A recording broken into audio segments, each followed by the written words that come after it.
Entre Sarlat-la-Canéda et les Isis de Taillac se trouve le château de Comarque. Celui-ci a été habité de la fin du 12e siècle jusqu'au 17e siècle. Les ruines ont été rachetées par un descendant de la famille Comarque, consolidées, restaurées et finalement ouvertes au public. C'est ici, dans la vallée de Burn, que l'écrivain John M. Howell, auteur du roman Les Enfants de la Terre, situe la caverne des Elandoni où ont vécu Yondalar et Ayla.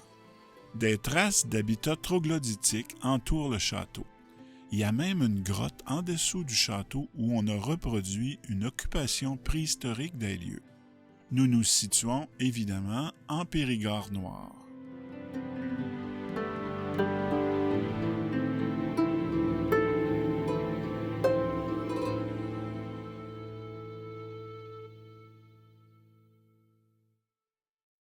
En venant ici, vous allez découvrir l'histoire du sauvetage et de la réhabilitation d'une forteresse, mais plus encore, celle d'un site complet qui illustre de manière marquante l'aventure des hommes au cours du temps.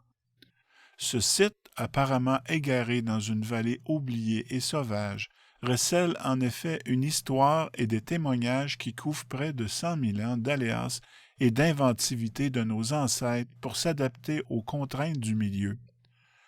Comarque et la portion de vallée qui l'environne comprennent une richesse d'archives archéologiques de premier ordre dans un paysage remarquablement préservé.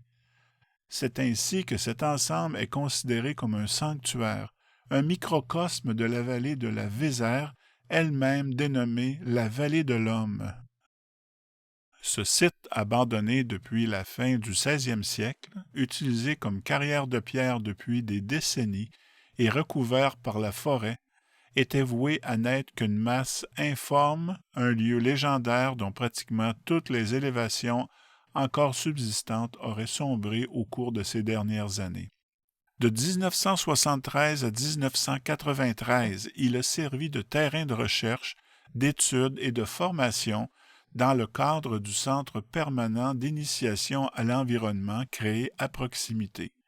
Depuis 40 ans, sans discontinuer, le maître de ces lieux poursuit des dégagements de végétation et de cônes d'éboulis qui ont mis à jour progressivement les ruelles et les escaliers taillés dans la roche, ainsi que les restes de maisons englouties.